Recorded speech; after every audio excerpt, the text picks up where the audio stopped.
mga kabatang helmet. Diyos ko, day, aga-aga. Diba ito, hindi muna ako magre-react, pero hindi ko na mapigilan. So, magre-react na talaga ako. And nabasa ko na rin yung comment ni Sir Boogie at saka ni Ma'am Elvira. So, kung napanood nyo tong interview na yan, ayan.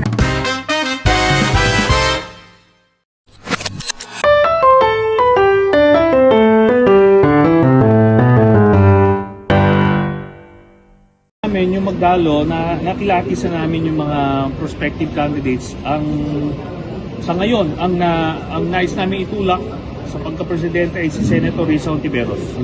So nasa sa kanya yung kwalifikasyon at talagang tumitindi, lumalaban. Kumbaga paglalaban ka ni Senator Risa. Yun nga ang comparison kay Mayor Leni. Both of them are good public servants. Pero ang kaibahan nila, si Mayor Leni, ipaglalaban mo Pero si Senator Risa, ipaglalaban ka. Yan, interview kay Mr. Trillanes or kay Sentry na hindi ko lang kasi maisip mga kabata helmet, bakit kailangan i-compare? So, bakit kailangan may comparison between, diba? Hindi ko alam kung saan ako dadaan. Kontragis yan. Balik na naman tayo.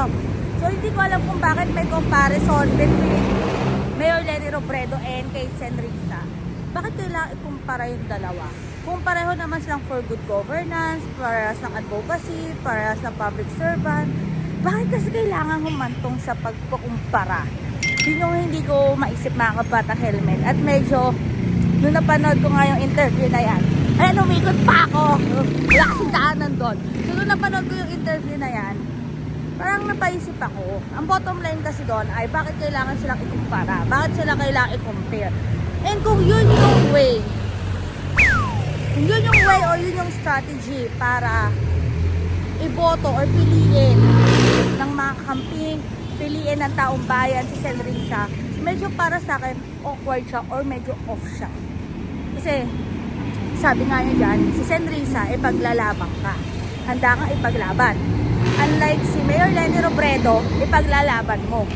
Pero kasi kung isipin natin mga kabatang helmet, at if ang taong bayan na ang magde-decide kung sino yung gusto natin iupo, ilukulong, di ba mas maganda kung sino ipinaglalaban natin kesa yung ipaglalaban ka?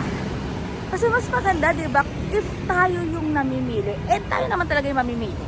It's our responsibility na mamili ng tama.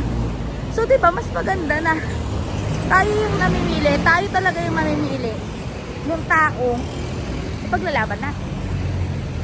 Kasi dumating naman sa point na lumaban naman si Mayor Leni Robredo. Ang problema lang kasi, yung iba sa mga kababayan natin, hindi grab yung opportunity na ino-offer ni Mayor Leni para mag-serve sa buong bansa. So ayun nga mga kabatang helmet, medyo off lang ako sa mga ganap. So ayan na wala naman tayo madadaanan. Medyo off lang ako doon sa interview. Kasi bakit kailangan ikumpara? Bakit kailangan i-compare yung dalawang magkapartido, parehong may good governance, pareho ng advocacy, parehong public servant, di ba? If yun yung strategy, hindi siya magandang strategy.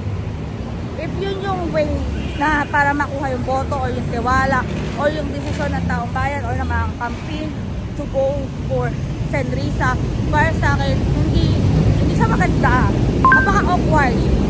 Para kasing paninira yun kay Mayor Leni Robredo. Ang gusto lang naman ni Mayor Leni ngayon ay magtrabaho. Dahil yun naman talagang dapat ginagawa nila, magtrabaho. Kasi binabayaran natin sila para magtrabaho sa posisyon na yan.